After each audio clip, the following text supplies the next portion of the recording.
क्या आप धुंधली तस्वीरों से परेशान हैं? क्या आप हर बार अपने लेंस से शार्प फोटो कैप्चर करना चाहते हैं, चाहे लेंस कोई भी हो? इसका एक आसान समाधान है। आपको अपने लेंस का सबसे शार्प अपर्चर ढूंढना होगा, जिसे लेंस का स्वीट स्पॉट भी कहते हैं। इस वीडियो में मैं आपके साथ इस आइडियल अपर्चर को निर्धारित करने के कई तरीके शेयर करूंगा। साथ ही मैं उन अतिरिक्त कारणों पर भी चर्चा करूंगा जिनकी वजह से आपकी तस्वीरें धुंधली हो सकती हैं, ताकि आप शुरू से ही सभी समस्याओं का समाधान कर सकें। इस वीडियो को देखने के बाद आप जान जाएंगे कि अपने हर लेंस के साथ टैग शार्प तस्वीरें कैसे खींचें। तो चलिए शुरू करते हैं। लेंस का स्वीट स्पॉट क्या होता है? लेंस का स्वीट स्पॉट उस अपर्चर को कहते हैं जिस पर लेंस सबसे शार्प होता है। जब आप लेंस की अपर्चर रेंज में बदलाव करते हैं तो इमेज की शार्पनेस बदलती रहती है। कोई भी लेंस अपनी पूरी रेंज में टैग शार्प नहीं होता। इसके बजाय आमतौर पर एक आइडियल अपर्चर होता है जिस पर लेंस बेहतरीन परिणाम देता है। क्यों? इसका जवाब थोड़ा तकनीकी है, लेकिन यह विभिन्न ऑप्टिकल एब्रेशन और समस्याओं से संबंधित है, जैसे कि स्फेरिकल एब्रेशन और डिफ्रैक्शन। यहां दिए गए दो घड़ी के चित्रों पर नजर डालें। क्या आप देख सकते हैं कि बाईं ओर की इमेज दाईं ओर की तुलना में थोड़ी सॉफ्ट है? ऐसा इसलिए है क्योंकि मेरे लेंस का स्वीट स्पॉट f9 है, न कि f3.5। हर लेंस का एक आदर्श अपर्चर होता है जिसे स्वीट स्पॉट कहा जाता है, जहां इमेज की शार्पनेस बेहतरीन होती है। जरूर कुछ लेंस अपर्चर को एडजस्ट करने पर भी काफी शार्प रहते हैं, लेकिन सबसे अच्छे लेंस भी अपने स्वीट स्पॉट पर थोड़ा ज्यादा शार्प होते हैं। इसका उल्टा भी सच है। कम कीमत वाले किट लेंस शायद किसी भी अपर्चर पर शानदार शार्पनेस न दें, लेकिन अपने आइडियल अपर्चर पर यह बेहतर प्रदर्शन करते हैं। क्या हमेशा अपने लेंस के स्वीट स्पॉट का उपयोग करना चाहिए? अपने लेंस के सबसे शार्प अपर्चर का उपयोग करने से आपकी तस्वीरें काफी बेहतर हो सकती हैं, लेकिन यह समझना जरूरी है कि स्वीट स्पॉट कब उपयोगी है और कब इसे नजरअंदाज करना बेहतर होता है। अगर आपका लक्ष्य अधिकतम डिटेल कैप्चर करना है, जैसे कि आप लैंडस्केप या प्रोडक्ट फोटोग्राफी कर रहे हैं, तो अपने लेंस के स्वीट स्पॉट पर शूट करना बड़ा अंतर ला सकता है।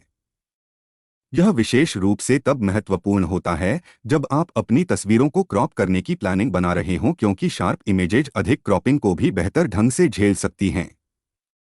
अगर आप अपनी तस्वीरों को बड़े प्रिंट करवाने की प्लानिंग बना रहे हैं, तो शार्पनेस को अधिकतम करना महत्वपूर्ण है, क्योंकि बड़ी इमेज अक्सर लेंस की ऑप्टिकल कमियों को उजागर कर देती है। हालांकि अगर आप केवल अपनी तस्वीरें सोशल मीडिया पर या पोर्टफोलियो वेबसाइट पर शेयर करने की प्लानिंग बना रहे हैं, तो इतनी ज्यादा शार्पनेस की जरूरत नहीं होती। स्टैंडर्ड वेब फाइल साइज में इतनी डिटेल नहीं होती कि लेंस की शार्पनेस को वास्तव में परखा जा सके। हाँ, वेब फाइल में इमेज ब्लर देखा जा सकता है, लेकिन ये आमतौर पर फोटोग्राफी तकनीक के कारण होता है, न कि लेंस की ऑप्टिक्स के कारण। इसके अलावा कुछ प्रकार की फोटोग्राफी में ब्लर का स्वागत किया जाता है। ऐसे में इमेज शार्पनेस को अधिकतम करना वास्तव में नुकसानदायक हो सकता है। जैसे पोर्ट्रेट फोटोग्राफी में हल्का सा सॉफ्टनेस आपके सब्जेक्ट को खूबसूरत ग्लो दे सकती है और झुर्रियों और दाग धब्बों को कम कर सकती है। इसी तरह सॉफ्ट फोकस मैक्रो फोटोग्राफी में हल्का ब्लर दिलचस्प कलात्मक प्रभाव पैदा करने में मदद कर सकता है। लेंस का स्वीट स्पॉट आमतौर पर f8 के आसपास होता है, लेकिन कुछ परिस्थितियों में आपको अपना अपर्चर f4, f2.8 या यहां तक कि f1.4 तक वाइड करने की आवश्यकता हो सकती है। हो सकता है कि आपको लो लाइट में शूटिंग के लिए वाइड अपर्चर की जरूरत हो, या आप shallow depth of field effect चाहते हो। ऐसे परिदृश्यों में आपको यह तय करना होगा कि क्या लेंस की शार्पनेस के लिए समझौता करना सही है, या किसी अन्य प्रभाव को प्राप्त करने के लिए इसे छोड़ देना चाहिए। फोटोग्राफी अक्सर समझौतों और त्याग के बारे में होती है, और शार्पनेस महत्वपूर्ण होते हुए भी सब कुछ नहीं है। इसलिए शार्पनेस पर ज्यादा समय देने से पहले खुद से पूछें, शार्पनेस मेरे लिए कितनी महत्वपूर्ण है? क्या मुझे क्रॉप करने की जरूरत है? क्या मुझे बड़े प्रिंट की जरूरत है? क्या मुझे अधिकतम डिटेल चाहिए?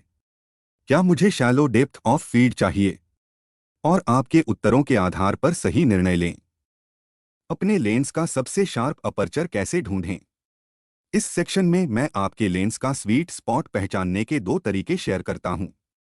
पहला एक आसान कैलकुलेशन है जो एक रूल ऑफ थंब पर आधारित है, और दूसरा थोड़ा अधिक मेहनत वाला और अधिक एक्यूरेट है। अधिकतम अपर्चर से दो स्टॉप आगे बढ़े।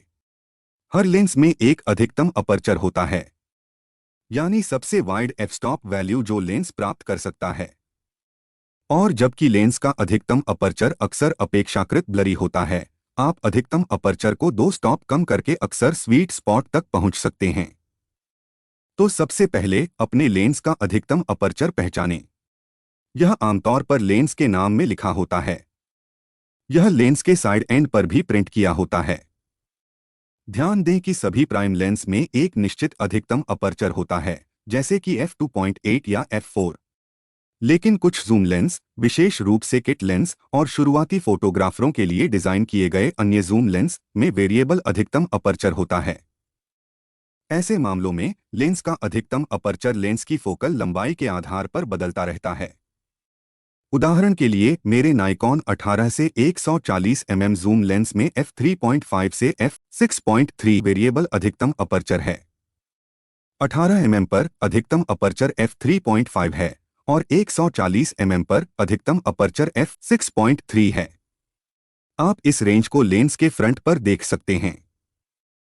एक बार जब आप अपने लेंस के अधिकतम अपर्चर का पता लगा लेते हैं, तो बस दो स्टॉप कम गिनें। आप इस चार्ट का उपयोग कर सकते हैं, जो एक तिहाई स्टॉप्स के हिसाब से गिनता है। f1.4, f1.8, f2, f2.2, f2.4, f2.8, f3.2, f3.5, f4, f4.5, f5, f5.6, f6.3, f7.1, f8, f9, f10, f11, f13, f14, f16, f18, f20, f22, f25, f29, f32। तो अपने लेंस के अधिकतम अपर्चर से 6 स्टेप्स गिने, दो पूरे स्टॉप और उसका स्वीट स्पॉट खोजें। उदाहरण के लिए मेरे 18-140 mm लेंस का सबसे वाइड अपर्चर f3.5 है। 6 स्टेप्स यानी कि दो फुल स्टॉप गिनने के बाद मुझे f7.1 का स्वीट स्पॉट मिलता है। यह लेंस के स्वीट स्पॉट का एक अच्छा अनुमान है, और आप इस कैलकुलेटेड स्वीट स्पॉट साथ ही इसके आसपास के एक स्टॉप पर बहुत अच्छी शार्पनेस की उम्मीद कर सकते हैं। लेकिन अगर आप वास्तव में डिटेल्स को अधिकतम करना चाहते हैं, तो आप एक टेस्ट के जरिए और अधिक एक्यूरेट परिणाम प्राप्त कर सकते हैं। आइए अब हम अपने लेंस का शार्पनेस टेस्ट करते हैं। सबसे पहले अपने उस लेंस को कैमरे पर माउंट कर दीजिए जिसका आपको बेस्ट शार्प अपर्चर टेस्ट करना है। इसके बाद कैमरे को एक ट्राइपॉड के ऊपर माउंट कर दीजिए। कैमरे का शटर रिमोट हो तो बहुत अच्छा है, नहीं तो कैमरे को 2 से 3 सेकंड के सेल्फ टाइमर मोड में डाल दीजिए। ऐसा इसीलिए करते हैं ताकि शटर दबाते समय कैमरा हिले नहीं। अब कैमरे के सामने एक ऐसा ऑब्जेक्ट रख दीजिए जिसमें कुछ लिखा हुआ हो। प्रिंटेड लेटर्स की शार्पनेस पहचानना आसान होती है। अब ऑब्जेक्ट को फोकस कीजिए और शार्प फोकस हो जाने के बाद फोकस को लॉक कर दीजिए ताकि बार बार शटर प्रेस करते समय फोकस हंट न करे। अब कैमरे में सबसे बड़ा अपर्चर लगा दीजिए और सभी अपर्चर पर एक एक फोटो लीजिए। सभी अपर्चर पर फोटो लेने के बाद लैपटॉप पर सभी तस्वीरों को 100% जूम कर दीजिए। बारी बारी से सभी तस्वीरों को कंपेयर करने के बाद आपको कोई एक तस्वीर सबसे ज्यादा शार्प लगेगी। आप चेक कीजिए कि वह तस्वीर किस अपर्चर पर ली गई है। यही अपर्चर आपके लेंस का बेस्ट शार्प अपर्चर होगा। हमें हमारे इस टेस्ट में f8 पर ली गई तस्वीर सबसे ज्यादा शार्प लगी। तो हम यह निष्कर्ष निकाल सकते हैं कि हमारे इस लेंस का स्वीट पॉइंट f8 है। कैलकुलेशन के हिसाब से हमारे लेंस के सबसे बड़े अपर्चर f3.5 से दो स्टॉप ऊपर f7.1 होता है। लेकिन हमें f8 पर ली गई तस्वीर सबसे ज्यादा शार्प लगी। इसलिए इस एक्सपेरिमेंट के हिसाब से हमारे इस लेंस का स्वीट पॉइंट f8 है। यह टेस्ट आपको अपने लेंस की लाइफ में सिर्फ एक बार करना है। आप जब भी इस अपर्चर पर तस्वीर लेंगे, सबसे ज्यादा शार्प तस्वीर आएगी। इसी प्रकार आपके पास जितने भी लेंस हों, आप उनका भी ऐसे ही शार्प पॉइंट या स्वीट पॉइंट टेस्ट कीजिए और नोट करके रख लीजिए। आप जब भी ऐसी फोटोग्राफी करें जहां आपको ज्यादा शार्पनेस की जरूरत हो, वहां आप इसी अपर्चर पर शूट करें। इससे आपको अधिकतम शार्प तस्वीर मिलेगी। आप जब भी ऐसी फोटो ले रहे हों जहां डेप्थ से ज्यादा क्लैरिटी या शार्पनेस की इंपॉर्टेंस हो, वहां आप अपने लेंस के स्वीट पॉइंट का इस्तेमाल करें। जैसे कि ग्रुप फोटो या कोई ऐसा शॉट जहां ऑब्जेक्ट के साथ बैकग्राउंड की भी इंपॉर्टेंस हो, जैसे कि प्राइस डिस्ट्रीब्यूशन या वेडिंग डेकोरेशन के साथ फोटो। आशा करते हैं कि आपको अपने लेंस के शार्प पॉइंट को समझने में आसानी होगी। इस वीडियो में इतना ही, मिलते हैं अगले वीडियो में। Thanks for watching. अगर आपको यह वीडियो पसंद आया हो तो इसे लाइक और शेयर करें। चैनल को सब्सक्राइब भी जरूर करें। जल्दी ही मिलते हैं एक नए वीडियो के साथ। नमस्ते। जय हिंद।